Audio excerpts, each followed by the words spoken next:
Hey cat burglars, it's once again time for me to talk about an episode of a superhero animated series. Today, I will be talking about the Batman the Animated Series episode Catwalk. If you don't like spoilers, you should go watch this episode before you finish this review. Or if you forgot what happened in the episode, stick around because I'll be summing it up before I get into the review itself. At a high society party, Selena Kyle whines about how much her life sucks since she can't steal stuff. As she leaves, she's persuaded by Scarface to steal some jewels from Veronica Vreeland as revenge against her family for extinguishing so many different kinds of animals. But it's a setup so that Scarface can steal the stuffed animals and sell them for a fortune. Batman and Catwoman sort of team up to stop Scarface, but Batman allows Selena to escape while he saves the priceless stuffed animal from burning. Cue credits. I've been saying for a really long time that this series made a mistake in having Selena try to go straight. I suppose the minds behind this show thought that they had some interesting stories to tell with Selena trying to be good, like in Cat Scratch Fever, but after that, what all can you do with the character when she's not an enemy of Batman? You can either have her as just a non-costumed love interest for Bruce Wayne, which doesn't make a story, or you can keep on having her get into the costume to help Batman stop someone who is worse than her, which is what the series already did in Cat Scratch Fever. While I don't know for certain, I suspect someone behind this series realized that they were at a dead end with this character, and if they wanted to keep using her in stories, they had to undo the blunder that they had made. And from a story perspective, I get it. You can tell a few more stories with Selena against Batman than with him, especially since Batman already has two costumed allies in this series. But just looking at this episode, it makes me really dislike Selena. When Scarface is proposing she steal from Vreeland, I am sitting there saying, no, you're in a good place, don't do this. And yeah, I know that would be a very boring episode. The status quo has to break for the story to begin. So she breaks and she goes back to a life of crime.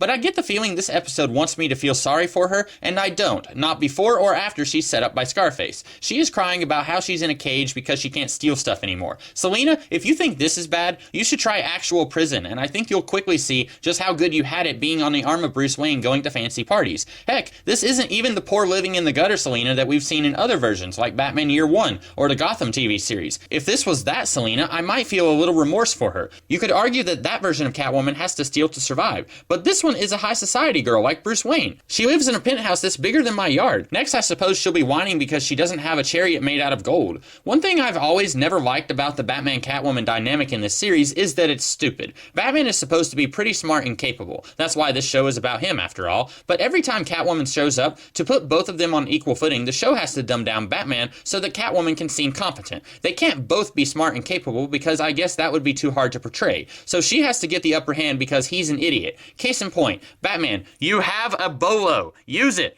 Multiple times, Selena gets away because Batman is trying to chase her on foot without using any of the tools in his utility belt. Or let's talk about that priceless stuffed animal where Selena gives him the hero's choice. Save it or chase me. That's not a choice at all, you butthead. You captured a criminal who's been playing you like a fiddle all night. If it was a human life, which is usually what's at stake in the hero's choice, then I would be okay with this. But a dumb stuffed cat? The only reason I'm even kind of okay with Batman being dumber than Scarface's henchman is that it allows for Catwoman to be restored to a full-on villain once again. So that's about all I had to say about this episode, guys. It's a weird example of the episode ending in a place that I approve of, but in the way that it gets there, I dislike almost everything that it does. But that's just my opinion. Let me know what you guys think. And if you like this video, you can like, share, comment, and subscribe. And if you do like this video, I do this sort of thing every weekend. Next week, I'll be talking about an episode of Batman Beyond, and the week after, I'll be tackling another episode of Batman the Animated Series. And I also do other videos throughout the week, so check those out if you want to. I'll see you guys in the future. Have a great rest of the day.